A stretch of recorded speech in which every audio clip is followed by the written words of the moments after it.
देखंतु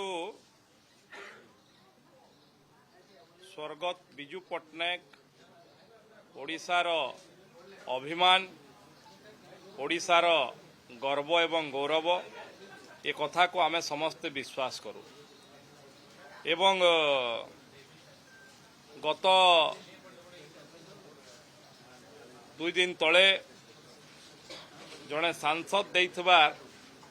बाहर कौन मीडिया बाइट रे देइथबा गोटे वक्तव्य को नहीं गत काली भारतीय जनता पार्टीर अनेक नेतृवृंद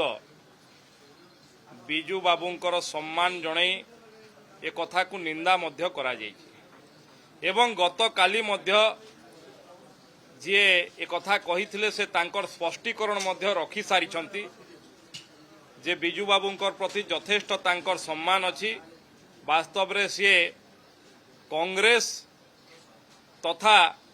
नेहरू गांधी परिवार रो उपरे ए कथा कहिथिले एवं बिजू बाबूंको उपरे तांकर कोनोसी भावना भूल नहीं एवं यथेष्ट सम्मान अछि ए कथा काली से कहि सारिछंती एवं आपण माने जानिथिबे जे बिजू बाबूंको जदि किए वास्तव रे राष्ट्रीय राजनीति रे सम्मान रो सहित देखुतला हेले आपण माने तत्कालीन प्रधानमंत्री भारत रत्न अटल बिहारी वाजपेयी वक्तव्य को देखिथिबे एवं तांकर व्यवहार को देखिथिबे।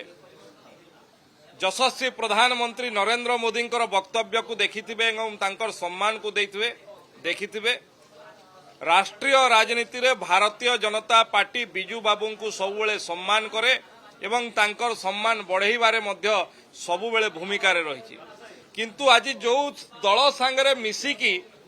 ये कथा गृह भितरे करूछंती ये निश्चित भाव रे बिजू बाबूंकर आत्मा को कष्ट दउतबो जे बिजू बाबू जीवन तमाम अण कांग्रेस राजनीति रो जणे पुरोधा भाव रे सारा भारत वर्ष रे सी समस्तंकर श्रद्धार पात्र सम्मान रो पात्र होइतले। किंतु आज तांकर सुपुत्र पूर्वतन मुख्यमंत्री नवीन बाबू कांग्रेस सहित मेंट करिबा एवं